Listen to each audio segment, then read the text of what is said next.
Assalomu alaykum qadrdon muxlis. Siz bilan siz bilgan va kutgan kanal turfa olam. Axios agentligining xabariga ko'ra, Oq uyning yuqori lavozimli amaldorlari Amerika Qo'shma Shtatlari sulh kelishuvi muddat tugashidan oldin, hatto seshanba 21-aprel kunining o'zidayoq Eronga zarba berishi mumkinligini bildirishmoqda. Shuning uchun bo'lsa kerak, Qo'shma Shtatlarning Gerald Ford samolyot tashuvchi kemasi ikkita esminist bilan birga Yaqin Sharqqa qaytayotgani aytilmoqda. Ular hozirda Arab dengizining shimoliy qismida faoliyat yuritayotgan Abraham Lincoln samolyot tashuvchi kemasiga qo'shiladi. Shuningdek, George Bush yirik samolyot tashuvchi kemasi ham yo'lda bo'lib, u aprel oyi oxirigacha hududga yetib kelishi kutilmoqda. Shundan so'ng 3 ta avianosets va ularning zarba guruhlari mintaqada faoliyat olib borishi mumkin. Eslatib o'tamiz, sal oldinroq Donald Trump agar Tehron Washingtonning shartlarini qabul qilgan holda kelishuvga imzo chekmasa, Eron hududidagi barcha atom elektrostansiyalarini va ko'priklarni bombalash bilan tahdid qilgan edi.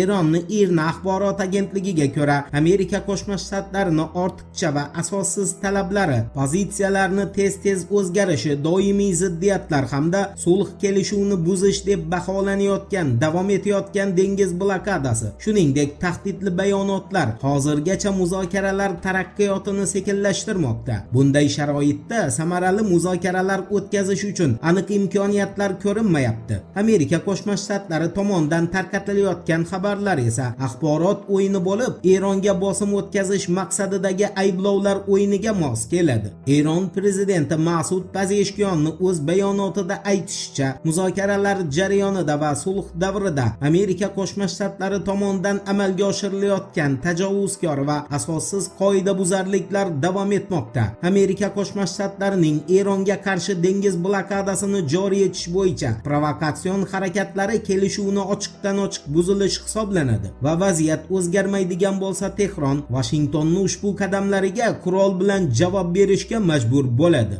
Endi Pxenyanning yangi ballistik raketasi haqida qisqacha so'z yuritamiz. Markaziy telegraf agentligining xabar berishicha, Koreya Xalq Demokratik Respublikasi yakshanba 19-aprel kuni yer sinfiga mansub modernizatsiya qilingan Hwasong 11R ballistik raketalarni sinovdan o'tkazdi. Xabar qilinganidek, yakshanba kuni yarim tundan keyin Shimoliy Koreyaning sharqiy sohili tomonidan bir nechta ballistik raketalar uchirilgan. Raketalar Koreya yarim orolining sharqiy sohili hududiga tushgan. Kunchiqar o'lka Yaponiya Pekindagi elchixonasi orqali diplomatik kanallar bilan Pxenyanning raketa sinoviga norozilik bildirgan. Agentlikning yozishicha, 19-aprel kuni Koreya Xalq Demokratik Respublikasi raketa qurollari boshqarmasi yer sinfiga mansub takomillashtirilgan taktik ballistik raketa Hwasong 11R ni jangovar qismi quvvatini baholash maqsadida sinov uchirilishini amalga oshirgan va sinovlarni Kim Chen In o'zi qizi bilan birgalikda shaxsan kuzatgan.